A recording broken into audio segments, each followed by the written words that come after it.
What's up, guys? We'll try this again. My video camera's going crazy, just keeps wanting to cut off today. Something to do with the Wi-Fi, I guess. Anyway, just kind of memorizing the stroke note names coming down the neck. I like to tell my students to break the string into three areas here. So for down here, E, F, and G, middle of the neck, A, B, and C, in the neck, D and E.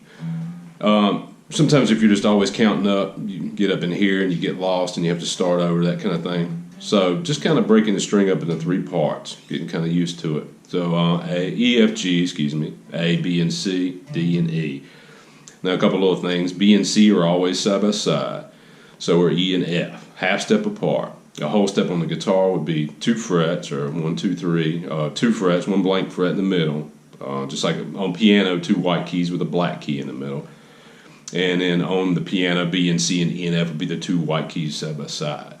So yeah, like I said, everywhere we see an E, there's an F right next to it, B and C right next to each other. But other than that, you have a blank, you'll have a sharp or flat in between the notes. So E, F, G, A, B, C, D, and E. Now you know the 2 outer strings are the same, so when you learn these, E, F, G, A, B, C, D, and E, then you know those 2 strings by just knowing that one. Alright, the octave, I might have already said that, but everything starts over, so all these are going to be the same. Now, the octave inside the scale, if I was to run the scale all the way up, is going to be, if I skip 1 fret and 1 string, that's going to be octave of that F. So yeah, so memorize that shape, get used to that. So we got F and F, G and G, A and A, B and B, C and C, D and D, E and E, so on and so forth. So now by knowing this string, you know 3 strings. So just kind of start quizzing yourself, backtracking, grab a note. Once you get used to this string, spend a week or so doing this every day for a couple of minutes.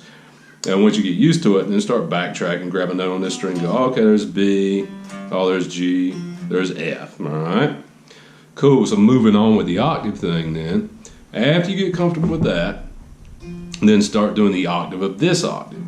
So that would normally, you would think would be just skipping 1 fret, but this time, because of the tuning of the strings, we're skipping 2 frets. So we got F to F, F to F.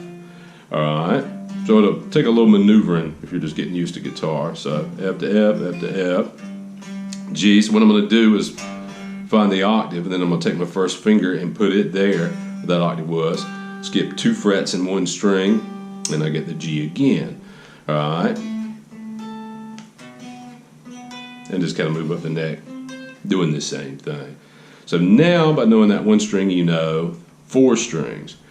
And then, like I said, just start quizzing yourself. After you get used to this one, get used to the first octave, then go back and quiz yourself with.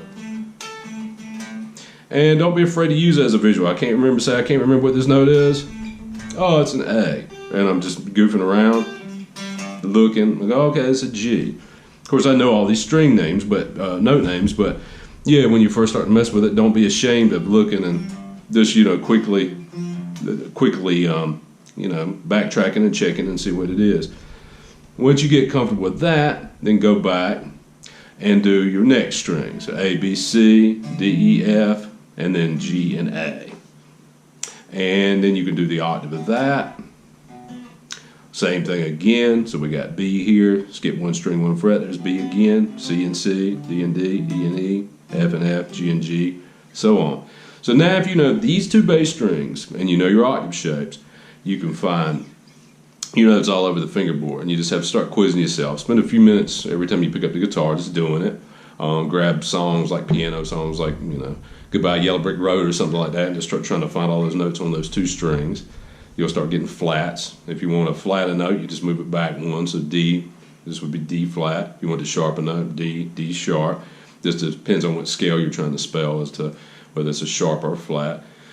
But yeah, and what was the last thing I was going to say? Yeah, just get used to all your octave shapes.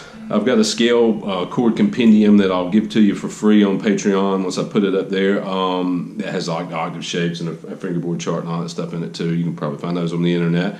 But get used to your octaves here, octaves behind the note, in front of the note, and I'll have all those.